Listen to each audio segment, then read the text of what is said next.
Good. Good. And then increase your circle. Carry your hands. That's it. Think Grand Prix canter. Uphill, hind legs under, leg on. Come on, come on, come on. Yeah, good. Good. Prepare to make a walk transition. And walk. Yeah, pat him. Then we'll change the rein and we'll go on the right side. Is he in front of your leg? And maybe you could try, rather than go not very much leg to then a big aid, you could try a middle kick before you then do the big kick. So just check to see if you can relax loosen it, and now just give, that's it, like that. And again, there, that's better. I'd do that before you then do the big one. So when you're ready, we'll pick up the right canter. Looks good, really good.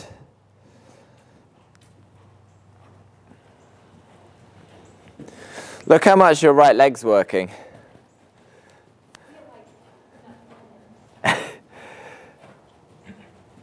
Good. So use your leg a little clearer on the inside and up by the girth as well.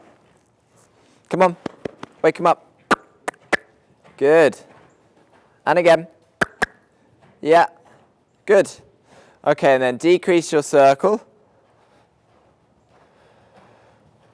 So come into a 10 meter.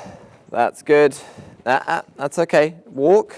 Stay in the walk 1 second for me. Now ride shoulder in the walk.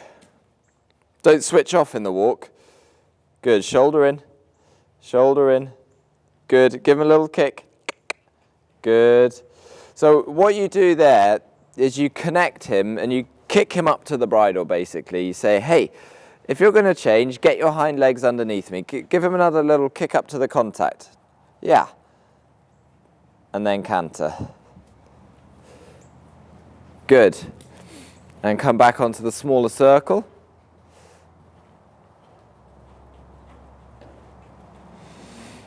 Good. He thinks that collection means, that's how I was working on my changes, and work on getting more collection. Now walk, walk, kick him up to the bridle. Kick, kick, kick. Yeah, and pat him. And so as we get more collected, Yeah. that he just thinks, and with me sitting a little crooked, I'm almost asking him to do it. Yeah. Okay, canter again. Decrease the circle again. Come smaller, good, and pat him on the inside. Good. Good, that's better. And now leg your back out onto the bigger circle. Good. Okay, prepare to walk and walk. And pat him and let him have a long rein. So what you feel on this rein is all down to tension through the back. Okay, so you're right, and the feeling almost gives you the sensation that he wants to do a flying change because he starts to bounce up and down, Right. And then obviously he does the flying change. But it's because what he's doing is he's almost pushing against your right leg. So the argument is, was he crooked or were you crooked first? Right. Because to be quite honest, generally it comes the horse first and then the rider. Okay, so, and that's typically what you might see also with saddle fitting issues as well, is a horse might have a weakness on one side, then the saddle starts to twist, then the rider starts to go that way. And we work a lot and with the British team. We have, when we look at the riders, we've got the saddle fitter, the vet, the farrier, the physio, the horse physio, the human physio, right, and the biomechanics guy, all looking at the horse and rider discussing, well, I think it's the saddle, well, I think it's the farrier, I think it's the shoes, and what comes first. And it's really interesting because 9 times out of 10 it comes down to either something to do with the shoeing or the horse and then the rider, rather than the other way around. So what he's almost doing is he's pushing against your right leg, which means you need to use more right leg to get him to go straight. And then he's using that against you. And he's That has changed my leg. exactly. So the answer is you've got to be more effective in your riding to sort the problem out quicker so that you're not having to micromanage.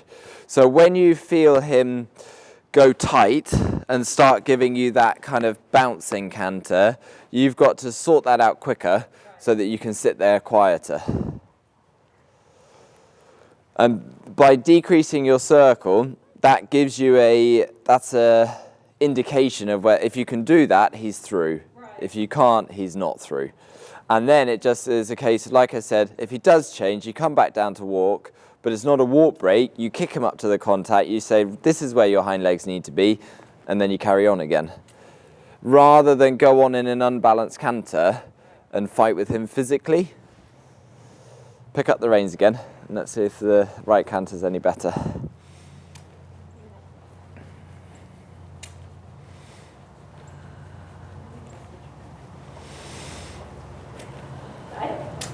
Simple moments like that probably took you about half a circle. I would have done that after 3 steps because I noticed he wasn't listening. Try and trust what you can feel underneath you and just react more instinctively. Good. Yeah, exactly. Super.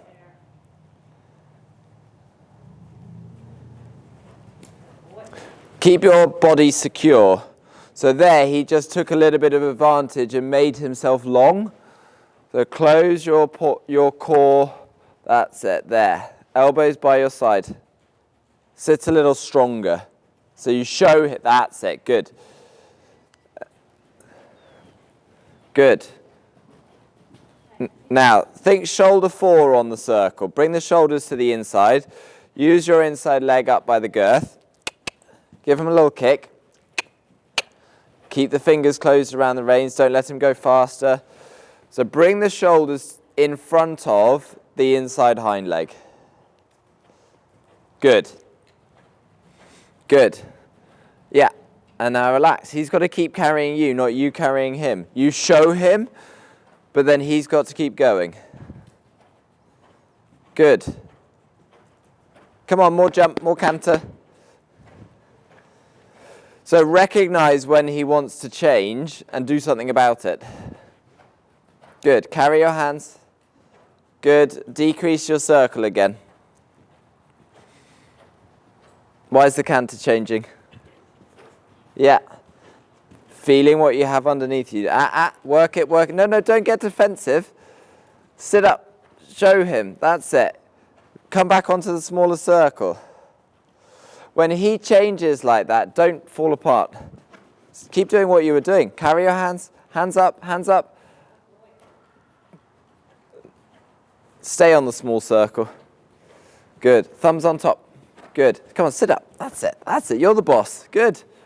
Why do you keep going out there, by the way? 10-meter circle is a funny shape. Turn. Good, good. Keep riding. Look where you're going. Keep riding. Turn. That's it. Yes. Keep going, keep going. Now walk. Connect him. Walk. Give him a couple of kicks. Carry your hands. There. And canter. Where are you going? That's it. This is just doing the simple things in the right way. Good. Pat him on the inside. That's it. Look where you're going. Turn. Good. That's a very good canter. Prepare to walk. And walk. Pat him and turn left. And we'll go on the left side again. You know, and it is that old cliche of the simple things are the hard things to do. It's just being disciplined enough. You've got to trust what you can feel underneath you and fake it till you make it. Pretend that you know what you're talking about. Because he doesn't know what's right and wrong. Okay, that's very good there. Canter when you're ready.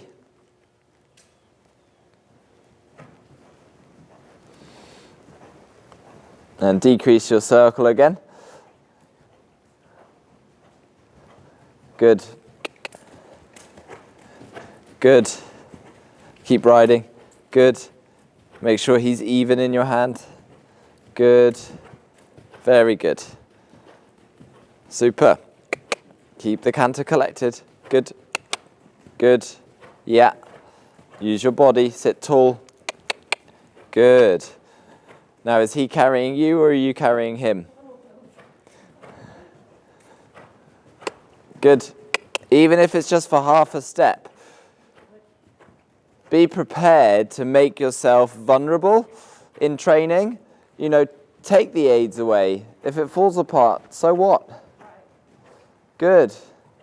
Good. And increase your circle. Very good. And then when you're ready, forwards to trot. Allow with the inside rein. Good. Now stay on the small circle and make him work a bit harder off your leg. Good. Who's carrying who? Don't let him lean on you. Very good. Good. Smaller circle. Turn off the outside rein. Make him soft on the outside. Little tweak on the right rein. Close the fingers. Good. And yeah. And then let go. There. And now bigger circle. Carry your hands. And more activity. There. How does that feel? Good. That's good. So now let's use the whole arena and let's have a look at your shoulder ins.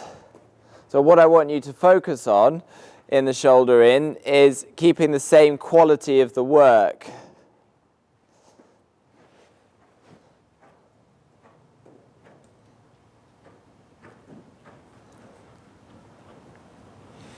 So think more about the trot. See, so pay attention to the suppleness, to the contact, to the impulsion.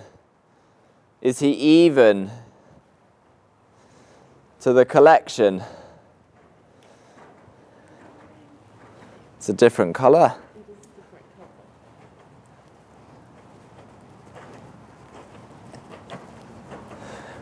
And then the question is, if you can feel something not quite right, what are you doing about it to make it better? Trust your instincts. I'm just posing the question to you, not necessarily, don't, stay in the arena. Good. So for me there, you need to make sure that he's a little softer on your outside rein. So just in the middle of your shoulder in, do a moment, just a half halt on the right rein. So woo, that's it, and then light. There. So when you have the forwardness, you need to make sure that he's engaged and he's not just running. So that's where the half halt comes in.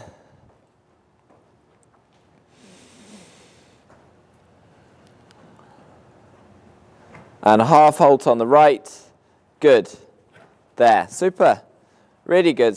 Go straight. We'll change the rein and we'll do that the other way.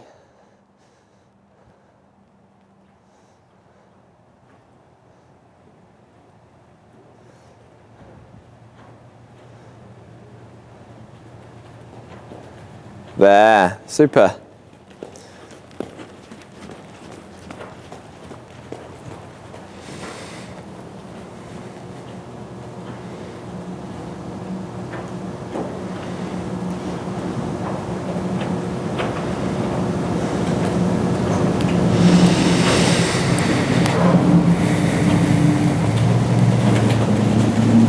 Good. Yeah, so the angle's varying a little bit that way.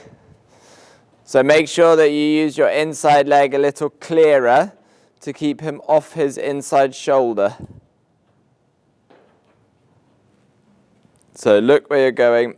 Right leg, shoulders in. There. Good. Super.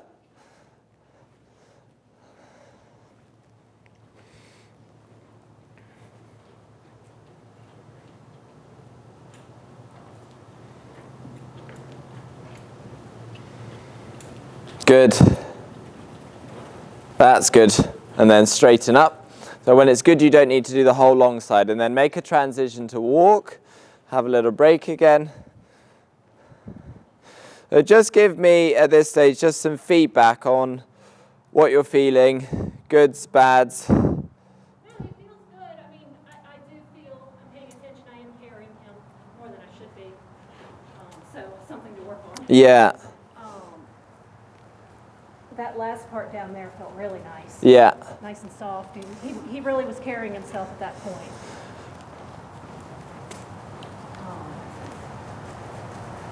Just got to get him off my leg. Yeah. And how do you know, I think that there's when you ride at home, I think there's more that you can do to measure on your own whether you're going in the right direction or not in terms of kind of clarity, because it's so hard to know, you know, when you're riding and thinking, is this right?